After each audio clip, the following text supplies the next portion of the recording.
నీకు నిజంగానే మిత్రులు ఉంటే అదే పార్టీలో ఉండు, ఇద్దరు కలిసి అందులోనే ఉండరు. అందులో ఉంటారు, ఇంట్లో ఉంటారు, మిత్రులు ఎట్లయితారండి? ఇది కాదు. బాధగా ఉంది, బయట పోయి పని చేయొచ్చు అని చెప్తా ఉన్నారు. ఏం చేయాలనుకున్నారు? బయట పోయి ప్రజల మధ్యన అన్ని పనులు చేయొచ్చన్న. మనిషికి పవర్ కావాలనేది ఏం లేదన్న.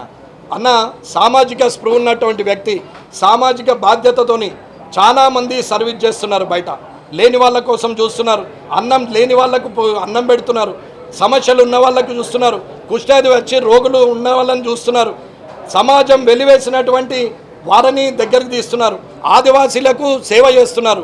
సోషల్ సర్వీస్ చేయాలంటే దానికి పబ్లిక్ ఎలక్టెడ్ పీపులో లేదా గవర్నమెంట్ ఇచ్చే ఉద్యోగమో అవసరం లేదన్న.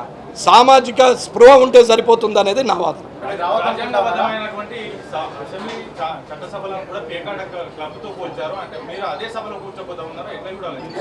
దాన్ని మళ్ళీ ఒకసారి శాసనసభ అంటే అప్పుడు ఉన్నటువంటి పుచ్చలపల్లి సుందరయ్య గారి టైంలో ఉన్న అప్పుడు 83 ఎన్టీ రామారావు వరకు ఎంతమంది నాయకులు ఉన్నారో వాళ్ళందరూ మంచివారేనండి. ఎన్టీ రామారావు గారి దగ్గర వరకు శాసనసభకు విలువ ఉండే, పత్రికా విలేకరులకు విలువ ఉండే, అధికారులకు విలువ ఉండే. ఇలా ఖద్దరుకు విలువ లేదు, అధికారికి విలువ లేని పరిస్థితికి తీసుకొచ్చింది ఈ శాసనసభ వ్యవహారంలో ఇలాంటి నాయకులు ఉండడం వల్ల అని చెప్తున్నాం. అన్న మార్పు కోరుతున్నాం అనడం అందరం అంటాం. నేను పాటించి చెప్తున్నా. నేను పాటించకుండా నీతి సూత్రాలు చెప్తలేను, నేను పాటించి చెప్తున్నా. నేను ఇప్పుడు కూడా చెప్తున్నా, నేను గత అసెంబ్లీలో టైంలో 2 రోజులు రాలేదు, నేను ఆ సాలరీ వాపస్ ఇస్తా అని చెప్తున్నా. నేను గత అసెంబ్లీలో టైంలో 2 రోజులు రాలేదు, నేను ఆ సాలరీ వాపస్ ఇస్తా అని చెప్తున్నా.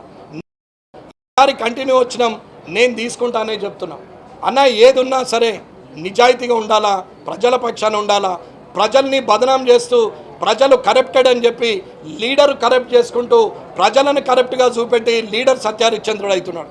కానీ మారాల్సింది జనం కాదు, మారాల్సింది గెలిచిన ఎమ్మెల్యేలు, రాజకీయ నాయకులు, అన్ని పార్టీల ప్రతినిధులు. అన్న మోదీ గారా, అమిత్ షా గారా, లేకపోతే రేవంత్ రెడ్డి గారా, కేసీఆర్ గారా అనేది కాదు నేను మాట్లాడింది. మోదీ గారు తప్పు చేసినా, అది నిజంగా ప్రజలకు అన్యాయం జరిగితే అది తప్పు చేసిరని చెప్పగలిగేంతటి నాకు సంస్కృతి ఉంది, సంస్కారం ఉంది. మోదీ గారు తప్పు చేసినా, అది నిజంగా ప్రజలకు అన్యాయం జరిగితే అది తప్పు చేసిరని చెప్పగలిగేంతటి నాకు సంస్కృతి ఉంది, సంస్కారం ఉంది. ఎలా చెప్తే అర్థం చేసుకుంటారు అనేటువంటి అవగాహన కూడా ఉందని నేను చెప్తున్నాను. 10 ఏళ్ల నుంచి మీరు కేంద్రం నుంచి వస్తున్నటువంటి నిధులు చెప్పారు. అయితే రూపాయి తెలంగాణ నుంచి అయితే 43 పైసలు మాత్రమే తెలంగాణకు వస్తుంది, అదే ఉత్తరప్రదేశ్కి అయితే 7 రూపాయలు వెళ్తుంది అని కూడా నేను మోదీ గారితో మాట్లాడు. అలా ఏ రేషియో మీద ఏది రావాలా, పరేడ్ క్యాపిటల్ ఏమని ఉంటుంది, ఎక్కడ పరేడ్ క్యాపిటల్ మీద వస్తుంది అనేది దానికో రూల్స్ అండ్ రెగ్యులేషన్స్ ఉంటాయి తప్ప అవి అట్లా ఉండడానికి వీల్లేదని తెలియజేస్తున్నా. దయచేసి ఇది అందరూ కూడా సౌహృదయంతో అర్థం చేసుకొని మార్పుకు నాంది పలుకుతారు, శ్రీకారం పలుకుతారని కోరుకుంటూ జై హింద్, జై భారత్.